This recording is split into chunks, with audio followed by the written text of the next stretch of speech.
계속해서 대전, 세종, 충남 소식 전해드립니다. 당진과 서산, 천안 등 충남 7개 시군에 내려진 호우특보는 오후 4시 반을 기해 해제됐지만 곳곳에 비가 내리고 있습니다. 지금까지 강수량은 서산 129.9mm, 태안 95.5mm, 천안, 성거 89.5mm 등이며 잠시 소강 상태를 보이다가 밤부터 다시 비가 시작되겠습니다. 서산지 예천동에서는 도로 침수로 차량이 물에 잠기는 등 충남 북부에서만 15건의 비 피해가 접수됐습니다. 기상청은 내일까지 최대 120mm의 비가 더 내리겠다며 비 피해에 주의를 당부했습니다. 오늘 오후 세종시의 한 주상복합 아파트 건설 현장에서 큰 불이 났습니다.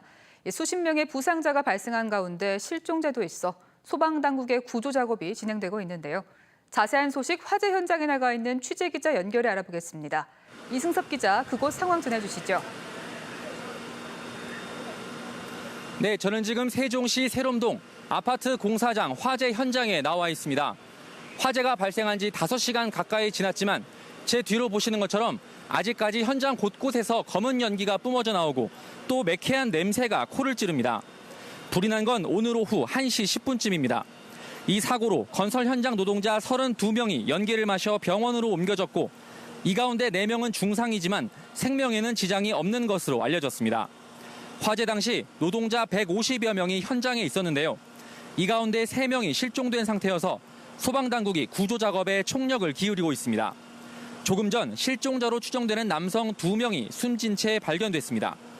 또 일부 소방대원들도 작업 도중 연기를 마셔 병원으로 이송되기도 했습니다. 이번 불은 공사 현장 지하 주차장 2층에서 발화한 것으로 추정됩니다. 목격자들은 화재 당시 펑 소리와 함께 검은 연기가 치솟았다고 진술하고 있습니다.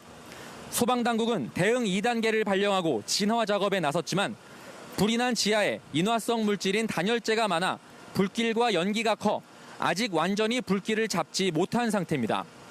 이 때문에 소방당국의 진화와 구조 작업이 진행되면서 인명피해가 더 커질 가능성도 배제할 수 없습니다. 지금까지 세종시 주상복합 아파트 공사장 화재 현장에서 MBC 뉴스 이승섭입니다. 지난달 23일부터 한 달 넘게 이어진 세종시 버스 파업 사태가 다음 달 1일 정상화됩니다. 세종도시교통공사의 노조는 어제 막판 협상을 통해 사측이 제시한 4% 임금 인상안을 노조가 받아들이고 공사는 실질적 정규직 보장이 가능하게끔 사규를 손보기로 합의하고 내일 충남지방노동위원회에서 최종 합의할 예정입니다. 이에 따라 노조는 다음 달 1일부터 업무에 복귀할 예정이며 전세버스 770여 대가 투입되는 등 30여일간 파행을 거듭해온 세종시 버스 운행도 정상화될 전망입니다. 당진항 야적장에 보관된 대진침대 매트리스를 천안 대진침대 본사로 옮기기로 결정하자 대진침대 본사 인근 주민들이 무기한 농성에 돌입했습니다. 대진침대에서 1km가량 떨어진 천안시 직산읍 판정리 주민 20여 명은 대진침대 본사 앞에서 매트리스 반입에 반대하는 농성에 들어갔습니다. 오늘로 예정됐던 당진항 매트리스 이송 작업은 기상 악화 때문에 내일로 연기됐지만 주민들은 매트리스 반입 취소가 결정될 때까지 농성장을 떠나지 않겠다는 입장입니다. 원자력안전위원회가 당진항과 대진침대 천안 본사에서 이루어지는 매트리스 분리 해체 작업이 주변 환경에 미치는 방사선 영향은 걱정하지 않아도 되는 수준이라고 밝혔습니다. 원안위는 우리나라 자연 방사선 배경 준위는 시간당 0.1에서 0.3 마이크로시버트인데 당진항 적재장은 0.13에서 0.25 마이크로시버트, 천안 대진침대 매트리스 적재장은 0.13에서 0.28 마이크로시버트로 나타났다고 밝혔습니다. 매트리스 분리와 해체 중 주변 방사선량을 측정한 결과에서도 대진침대 해체 작업은 0.13에서 0.16 마이크로시버트로 자연 방사선 배경 준위 수준임을 확인했다고 원안위는 설명했습니다. 원자력연구원의 핵폐기물 불법 매각 사건을 조사하고 있는 원자력안전위원회가 모레 최종 조사 결과를 발표합니다. 원안위는 원자력연구원이 무단으로 처분한 방사성 폐기물의 양과 범위 등을 밝히고 관련자 징계 등 행정조치 지침을 연구원에 통보할 예정입니다. 하재주 원자력연구원장은 원안위의 조사 결과가 나오는 대로 공식 입장을 밝힐 예정으로 알려졌습니다. 양승조 충남지사 당선자가 도지사 관사를 사용하지 않겠다고 밝혔습니다. 도지사 인수위원회는 양 당선자가 관사를 사용하지 않고 당분간 천안 자택에서 출퇴근할 예정이라고 밝혔습니다. 하지만 장거리 출퇴근인 만큼 도청 인근의 아파트나 주택을 자비 또는 도에서 마련하고 기존 관사는 어린이집이나 공공센터 등으로 활용하는 방안을 검토 중입니다.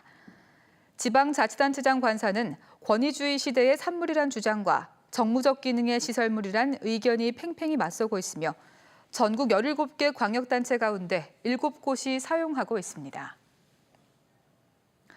민선 7기 출범을 앞두고 대전시 산하 공기업과 출연기관들이 올해 새롭게 추진할 사업을 공개했습니다. 오늘 대전시청에서 열린 보고회에서 도시공사는 평촌 일반산업단지 조성과 도안 3단계 개발 추진 계획을 밝혔고 마케팅공사는 세계 푸드앤뮤직 페스티벌 축제와 함께 오는 2020년 뇌과학 박람회를 열겠다는 청사진을 내놓았습니다.